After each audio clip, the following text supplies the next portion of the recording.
ஒரு சமயம் பெர்னாந்துவின் தந்தை மார்ட்டின் பிரபு அவசர வேலைக்காக வெளியூர் செல்ல வேண்டியிருந்தது. ஊருக்கு அருகில் உள்ள அவரது வயலில் தானியங்கள் விளைந்து கதிர்கள் முற்றி அறுவடைக்கு தயாராக இருந்தன.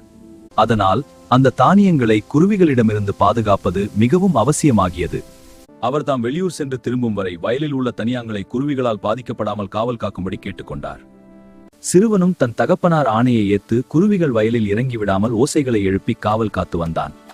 தகப்பனார் விரைவில் திரும்பாத்தாதால் சிறுவனுக்கு ஆலயம் சென்று ஆண்டவரை வழிபட வேண்டிய நேரமும் வந்தது. இப்படிப்பட்ட சங்கடமான தருணங்களில் கடவுள் நமக்கு கொடுத்துள்ள காவல் சம்மனசுகளின் உதவியை நாட வேண்டும். அவர் தாயார் கூறியிருந்த வார்த்தைகள் அவனுடைய நினைவிற்கு வந்தது. உடனே தன் காவல் தூதனிடம் ஜெபித்தான். தன்னுடைய பொறுப்பையும் கடமையையும் நிறைவேற்ற உதவி கேட்கொண்டான்.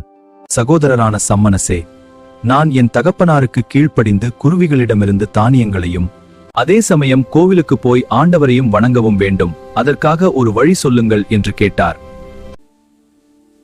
சிறுவனுக்கு மெதுவான குரலில் பதில் கிடைத்தது. தம்பி, குருவிகளுக்கு வனத்து மாளிகையின் கதவுகளை திறந்துவிடு. அவற்றை அழைத்து மாளிகைக்குள் செல்ல கட்டளை கொடு.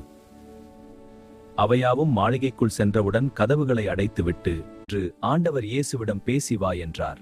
அவ்வாறே குருவிகளை அழைத்து அவற்றை வனத்து மாளிகைக்குள் அடைத்து வைத்து பின்னர் அமைதியாக ஆலயத்திற்கு சென்று ஜெபிக்கத் தொடங்கினான்.